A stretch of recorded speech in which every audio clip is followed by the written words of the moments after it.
রাজধানীর পাশের আমিনবাজার এলাকায় লাখো মানুষের বসবাস। সাভার উপজেলার এই অঞ্চলে গেল 2 মাসেরও বেশি সময় ধরে লিকেজের কারণে বন্ধ রয়েছে তিতাসের গ্যাস সংযোগ। এতে ভোগান্তিতে কয়েক হাজার পরিবার। তিতাসের উদাসীনতায় ক্ষুব্ধ ভুক্তভোগীরা। সংকট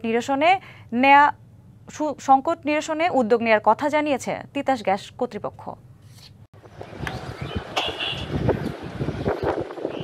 সরবরাহ লাইনে লিকেজের কারণে বেশ কয়েকবার ভোগান্তিতে পড়তে হয়েছে সাভারের আমিনবাজারের বাসিন্দাদের। সবশেষ ঢাকা আরিচা মহাসড়ক ঘেঁষা সরবরাহ লাইনের লিকেজ থেকে আগুন ধরে।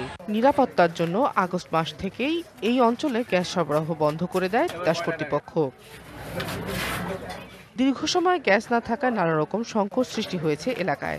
এমন সময় আছে খড়িও কিনে পাই না, নাকড়ি কিনে পাই না, আমদিয়ারও পাই না। ওই সময় পোলাপান না খায় জায়গা। একবার রান্ধি, সকালে পাকাই, সারা দিন নষ্ট হইলে খাওয়া লাগে, পচলেও খাওয়া লাগে।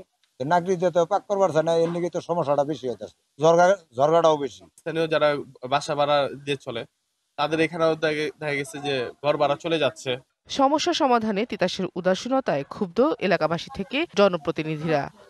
আমরা আশ্বাস দেয় যে আমরা এটা অল্প দিনের মধ্যে আমরা গ্যাসের কাজ ধরুম, কিন্তু এইরকম বলতে বলতে দেখা গেল 1 মাস গেল, ওনারা কাজ কোনো ধরে না। গাফিলতি ওনাদের আছে। সানবিট সব দিবে সামাল। সানবিট ম্যাজিক প্রেস ডিশওয়াশিং এর মাথা ঘোরানো সলিউশন। সমস্যা সমাধানে টেন্ডার প্রক্রিয়া শেষ পর্যায়ে, কাজ শুরু হবে শিগগিরই বলছে তিতাস কর্তৃপক্ষ।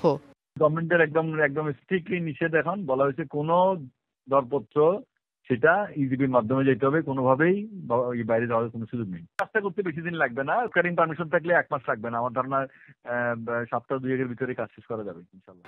আশা নয়, জনস্বার্থে দ্রুত কার্যকর পদক্ষেপ দেখতে চান ভুক্তভোগীরা।